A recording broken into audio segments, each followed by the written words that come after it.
எல்லாருக்கும் வணக்கம். எப்படி இருக்கீங்க? இன்றைக்கி நம்ம வந்து வத்த குழம்பு வைக்கிறது எப்படின்னு பார்க்க போகிறோம். அதுக்கு என்னென்ன பொருட்கள் தேவைன்னு சொல்கிறேன், நோட் பண்ணிக்கிறீங்களா? இங்கே நான் சின்ன வெங்காயம் ஒரு 15 சின்ன வெங்காயம் எடுத்து வச்சுருக்கேன். அதை பாதியாக கட் பண்ணியிருக்கேன்.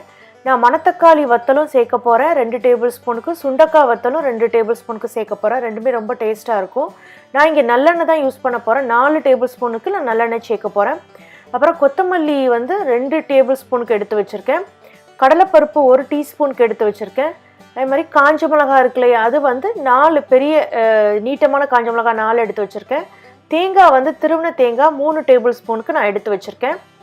அப்புறம் நம்ம வந்து பெருங்காயத்தூள் நான் கட்டி கட்டியாக இருக்கனால அதில் ஒரு 1/2 டீஸ்பூனுக்கு எடுத்திருக்கேன். நான் சேர்க்க போகிறேன். அதை மஞ்சள் என்கிட்ட கட்டியாக இருக்கனால நான் 1/2 டீஸ்பூனுக்கு போடுறேன். உங்கள்கிட்ட பொடியாக இருந்தாலும் 1/2 டீஸ்பூனுக்கு சேர்த்துக்குங்க.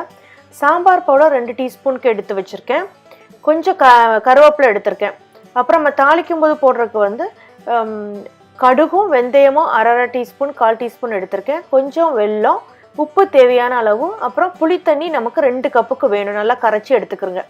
முதல்ல நம்ம என்ன பண்ணலான்னா, சட்டியில் வந்து எண்ணெயை சுட வச்சுட்டு அதில் வந்து இந்த கொத்தமல்லி விதை, அந்த சன்னா தால் இருக்கு இல்லையா, கடலைப்பருப்பு, அப்புறம் இந்த காஞ்ச மிளகாய் அதை போட்டு வறுக்கிறோம்.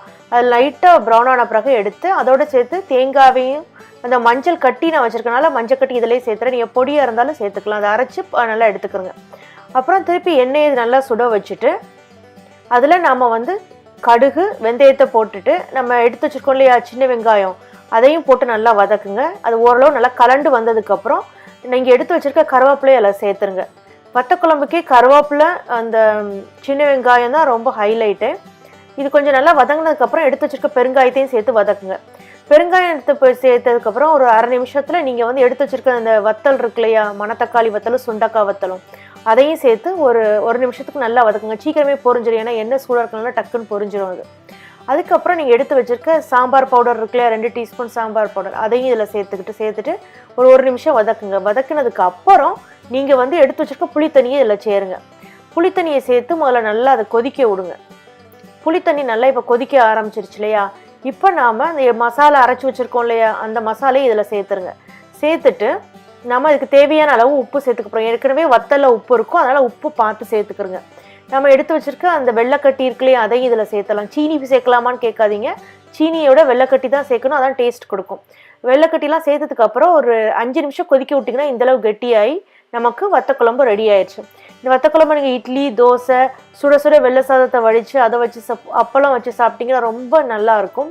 ரொம்ப ஈஸியாக செய்யக்கூடியது. நீங்கள் வந்து காலையில் பண்ணி வச்சு நைட்டுக்கு கூட சாப்பிட்லாம். ஏன்னா தேங்காய் சேர்த்துருக்கனால மறுநாள் இதை வச்சு சாப்பிட முடியாது. ஃப்ரிட்ஜுக்குள்ளே வச்சிங்கன்னா நீங்கள் மறுநாள் வச்சு சாப்பிட்லாம். இதை ட்ரை பண்ணி பார்த்துட்டு உங்கள் கமெண்ட்ஸை சமையல் விருந்தில் போஸ்ட் பண்ணுங்கள். இந்த வீடியோவை லைக் பண்ணுங்கள், ஷேர் பண்ணுங்கள், சேனலை சப்ஸ்கிரைப் பண்ணுங்கள். நம்ம இன்னொரு வீடியோவில் பார்க்கலாம். நன்றி, வணக்கம்.